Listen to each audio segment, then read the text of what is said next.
Welcome back to Crap Mechanics. Today we have a very special episode where I take my new 2014 Focus ST to my first car meet. As a lifelong motorcyclist, this is my first time being exposed to car culture.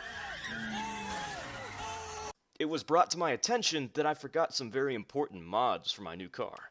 I was the only one without plasti-dipped rims, I needed more vinyl stickers, and I had to get a cold air intake before anything else. I had learned so much.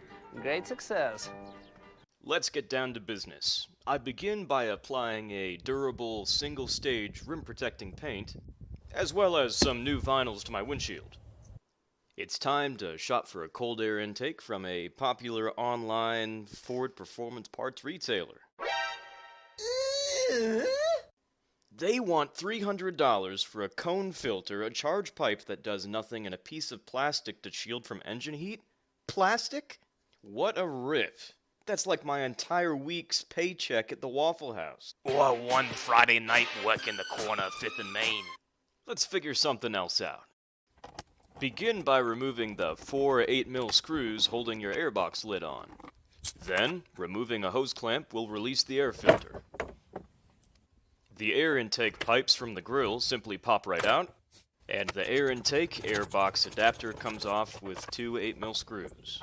Now, what's left of the airbox will pop right out, and we can carefully trim off the unneeded plastic. You should leave just enough material that the factory cold air intake pipe can still be attached to the airbox. Now you can stop right here and have yourself a free cold air intake that's about the same as ones you can buy online. But wait, for $20, I bet we could make something even better than a top-of-the-line cold air intake. It's time to do some digging at my favorite auto parts store. Fitness mats. Fitting this under my hood, yeah? Now we've got something that'll keep the hot air away.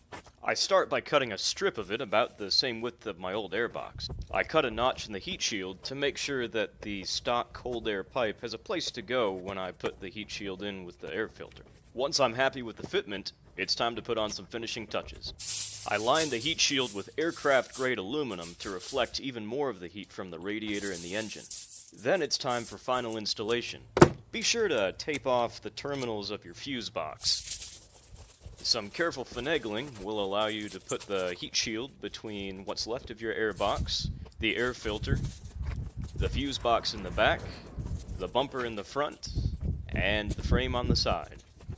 Be sure that the heat shield is snug and that it's not rubbing on any parts of the suspension or the transmission. Finally, one last piece of foam will allow the cold air intake to seal the air away from the rest of the engine. This will seal against the bottom of the hood and keep hot air from getting in and cold air getting out.